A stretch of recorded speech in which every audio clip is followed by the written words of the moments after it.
What's going on, man? Finna start back up this YouTube channel. Finna get back into little sermons, maybe different things or whatnot. But yeah, I think it's about time I start this back up. Did it like maybe 6 months ago, and now 2021, new year, new beginnings, new blessings. So I'm finna start up this YouTube channel, and I'm hoping I can stay consistent with it. So I made a video yesterday, and it was about forgiveness.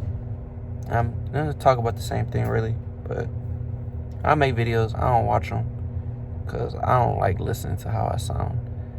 But I'm gonna start trying to get better at this and really put my best foot forward with it. And I watched it, and it just cringe. Like, I remember when I was a little shorty, I was at my grandma's house, and I had called, I think, the house phone on her phone, and I listened to my voice one time, and it sounded like a completely different person. So ever since then, I never liked hearing my voice on like a camera or like a video or like nothing. I didn't like the sound of my voice, so I don't really watch them when I post it. But that would just be counterproductive, really, if I'm not watching it. So I went back and I watched it just to see what I could work on and tips and tricks for myself. And I was just so uncomfortable. Not uncomfortable. You could just tell I was nervous and all this other stuff. So I watched it. It was cringy for me. I don't like hearing my sound of voice on videos or none of that. So I watched it, and plus I was also watching another video today, somebody else preaching, and it was going along with what I was saying too. So I was like, all right, cool. I'm gonna refine and strengthen it up, because I was trying to post it yesterday. I was trying to post a video yesterday. It's like 2 videos. I was recording, my camera cut off of all things, so then I had to record like 2 separate videos, and it was like this 2-part thing, and like I didn't want to do all that. Like, I just wanted a one steady video. And then I'm trying to post a video yesterday, and I live on the ship, so I ain't got no like phone service, so I have to go up like 4 flights of stairs to get some Wi-Fi, and the Wi-Fi, like, it's one box, and it's maybe like 30-40 people own it, and people hooked up. They got their game systems and everything hooked up to it, so it's not that strong. So I was trying to post it, and then it wasn't working. Talking about like 100 something hours or so to post it. And then so then I went, and it was snowing all day. It was mad cold outside, so I was outside for a little bit trying to post it, and it still wasn't working. And then there was a snowstorm out here, and everything shuts down on base, like for an inch or 2 of snow. So I was finna go to like the Wi-Fi spot on base, because we can't go off base right now because this whole COVID thing. And I was supposed to open up at 10, and now I don't open up till like 1600. So I was like, okay. Then I was all right. Let me okay. Enough signs. Like, I get it. Like, God talking to me. Like, all right, cool. Let me go rewatch this. Maybe all them things didn't happen because I was supposed to go rewatch it before I posted it to actually make it better. Now I feel a lot more comfortable in redoing this video, and feel a lot like, now I know, like, okay, cool. I was mad nervous yesterday because I was probably like halving it, like giving it half instead of giving it all. But yeah, so I was gonna talk about forgiveness and forgiving yourself. You feel me? Because I made this. I started doing like uploading videos maybe 6 months ago. It's like June or July, and I went through a lot of things. Like, as soon as I started uploading these videos, and I felt like I was peaking, I guess, on a spiritual aspect or whatever the case may be, like it's really going full head on, like this is the path I'm about to go down. I felt like everything else came tumbling down. Like, I felt like the devils just see me. I was like, man, I might be able to minister to a lot of people, and he was trying to take me out the program. And with that, man, I went through major heartbreaks, major heartaches, and it was just like one heartbreak after another, plus COVID, plus being overseas. And it was just all that, plus the environment of the military is not the most peaceful environment. So I still had to come to work every day. Like, even my feelings was hurt. It was no, like, no boo-hoo. You feel me? Ain't nobody feeling sorry for you. You still, you know, I'm overseas. You feel me? If someone was to pop off, I had to get my mind right. And it just, everything really just crumbled. Like, my foundation, I guess, just crumbled. And the only thing I knew, or not the only thing I knew, but the things that I knew were easiest to do that weren't always necessarily the right things. And that's what I started doing. And that's what I ran back into. I was like, man, I know how to, numb the pain by not thinking about it. So let me pour up. And that's what I was doing. And I was like, and that wasn't helping me. That just put me in a completely worse mind state. And it got really bad. And I had to go see a psychiatrist, see a therapist, see all of this. And, they was, with that, I wasn't sleeping. I was probably getting maybe like 2 hours of sleep a night. I wasn't eating. Like, it was just terrible. Like, I was just like, I was broke. I was broken. And with that, they were prescribing me these pills, you feel me, to eat, to sleep, to just really function. So I'm taking like maybe four different pills a day, maybe like a month straight. And with that, I do not prescribe that. It's like they telling me this pills to help you sleep. I look it up. It's an antidepressant. They telling me that this pills to help me eat. I look it up. It's an antidepressant. And with these antidepressants, I feel like these opioids bring more damage than good. You feel me? So with that, I wasn't myself, and I was drinking at the same time of doing these things, so just tweaking. You feel me? And I just fumbled. I fumbled the bag. Really, that was it. I stumbled, and I didn't know how to get back up, because I was like, I just made this YouTube video, and I was just talking, and my biggest thing is, I don't know, just young and dumb, I guess, me thinking that if I'm a Christian, I had to be perfect, and I had to practice what I preached to the T. And if I had this bar here, and if I didn't get anywhere but this bar, I was a failure in a sense. And I couldn't. It was hard. Like, I was like, man, how am I gonna go on YouTube and talk to people and try to show them the light if I can't even practice what I preach? So really, that was the enemy playing tricks on me, putting all that shame on me, putting all that guilt on me. And that's what really weighed on my heart. Like, I've been wanting to make another video for forever. Not for forever, but since the last 6 months, like, it pops up in my head at least every day.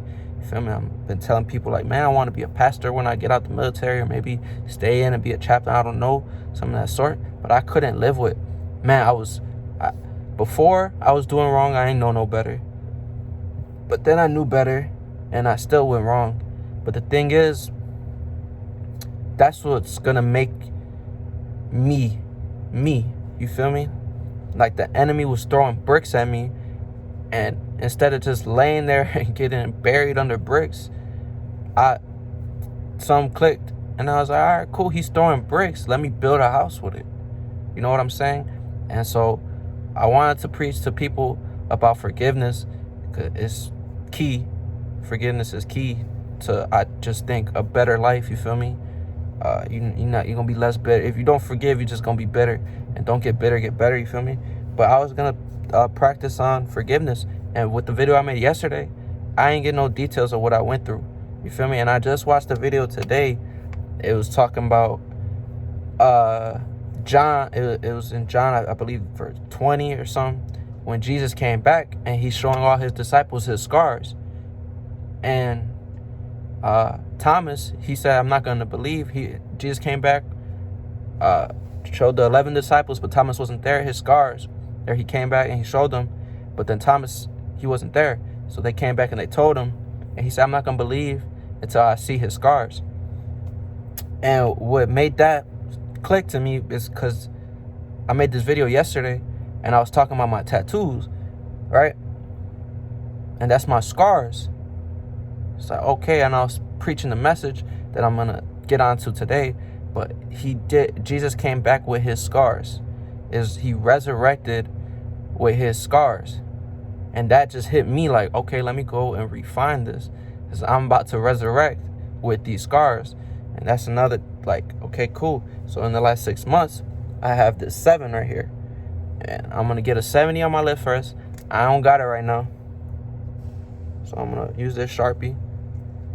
The 70, it's a 70 on my left wrist. And I'm going to do like so. And it's going to be 7, 70. And this right here, I'm crossing my arms. It's a multiplication sign of 7 times 70. Or 70 times 7, however you want to put it. Right? So with that, Jesus came back with his scars. And I was like, man, that would be cool if I could intertwine that so the people could see I'm not perfect. I'm not perfect. I got my scars, but what I'm not going to do is I'm thinking Christianity is this thing of perfection, and it's not.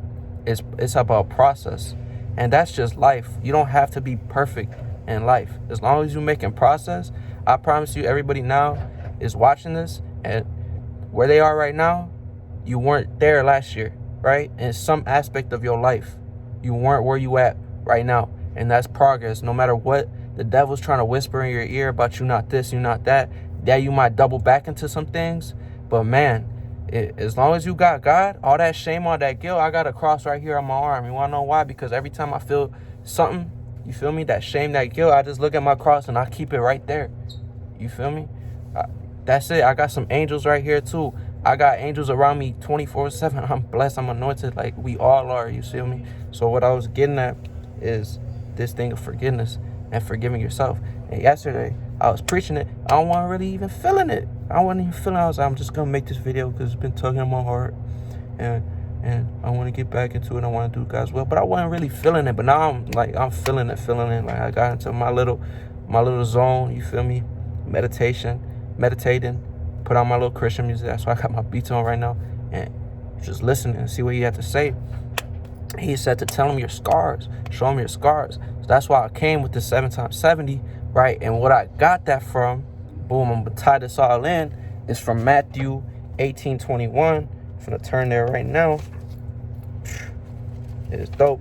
I actually got this from another pastor I seen on YouTube talking about how he would never get no tattoos because he don't believe in putting bumper stickers on a Ferrari. But then his grandkids they heard him preach about forgiveness and about 7 times 70. I'm finna get into the verse, actually. I'm gonna read the verse and I'm gonna tell the story. I feel like it's gonna be easier. So it's Matthew 18,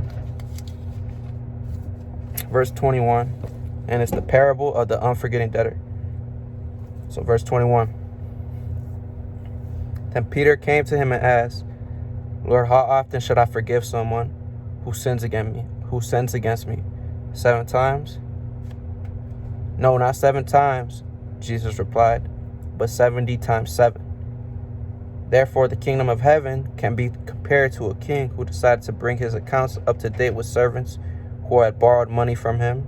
In the process, one of his debtors was brought in who owed him millions of dollars. He couldn't pay, so his master ordered that he be sold, along with his wife, his children, and everything he owned to pay the debt. But the man fell down before his master and begged him, please be patient with me, and I will pay it all. I'm going to pause right there. That's verse 26, because I highlighted that when I read that yesterday. It says, please be patient with me. And I felt like I needed to say like that to myself. Like, even though I'm not perfect, I'm making progress. And with that progress, I have to be patient. Rome wasn't built in a day. Rome wasn't built in a night. You feel me? As long as you laying down 1 brick a day, 10, 12 years from now, you're going to have a mansion. You feel me?